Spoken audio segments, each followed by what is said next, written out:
Bismillahirrahmanirrahim. Assalamualaikum warahmatullahi wabarakatuh.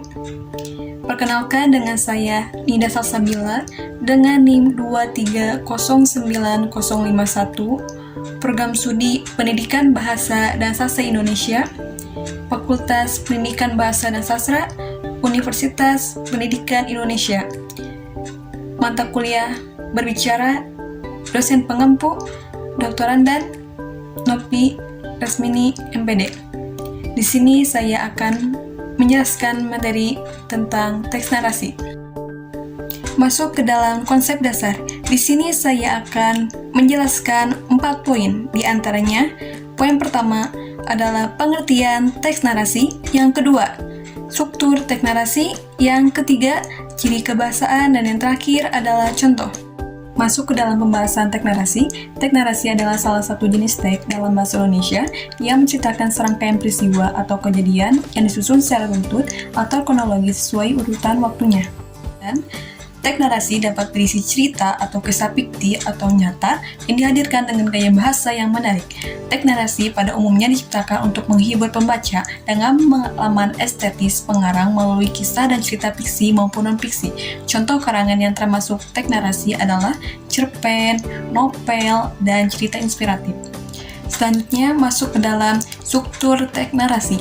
Struktur teks narasi terdiri dari 4 bagian utama, yaitu yang pertama orientasi berupa pendahuluan, yang kedua komplikasi berupa masalah atau konflik utama, yang ketiga resolusi berupa penyelesaian dari konflik, dan yang terakhir keempat koda, yaitu kesimpulan atau pesan. Nah, penjelasan dari struktur teks narasi ini. Untuk bagian pertama orientasi. Nah, orientasi itu berupa pendahuluan di mana latar belakang, tokoh, dan tempat diperkenalkan. Kemudian komplikasi, yaitu bagaimana bagian cerita yang memunculkan masalah atau konflik utama yang dihadapi tokoh. Kemudian yang ketiga resolusi, yaitu bagian cerita yang memunculkan penyelesaian dari konflik yang dihadapi tokoh. Kemudian yang keempat, bagian penutup yang memberikan kesimpulan atau pesan moral dari cerita. Sebelumnya tadi dijelaskan mengenai struktur teks narasi, sekarang adalah penjelasan mengenai unsur kebahasaan teks narasi sebelum membuat teks narasi. Yang pertama, kita harus menggunakan majas metafora, kemudian yang kedua menggunakan kata kerja transitif dan intransitif, yang ketiga menggunakan kata benda, sifat, perasa atau klausa, kemudian yang keempat menggunakan kata penghubung, penanda urutan waktu. Setelah dibahasnya pembahasan poin pertama, kedua, dan ketiga, untuk pembahasan yang terakhir ini, yaitu pembahasan mengenai contoh dari teks narasi ini. Nah, untuk yang pertama saya ambil dari contoh orientasi, yang mana orientasi ini yaitu urutan pertama atau awalan dalam suatu cerita, sehingga pada bagian orientasi perlu dikemas secara menarik. Yang saya ambil adalah pada zaman dulu sekali, hiduplah seorang raja yang sangat kaya raya. Dia memiliki banyak harta dan kekuasaan yang besar. Kedua, yaitu komplikasi, yang mana di sini masih berhubungan, ya. Contohnya, komplikasi ini berisi pengenalan tokoh, latar belakang, waktu, suasana, dan masalah atau konflik yang dihadapi tokoh. Contohnya, yang saya ambil yaitu suatu hari raja tersebut jatuh sakit dan tidak ada dokter yang bisa menyembuhkannya. Selanjutnya masuk ke dalam contoh ketiga, yaitu contoh dari resolusi.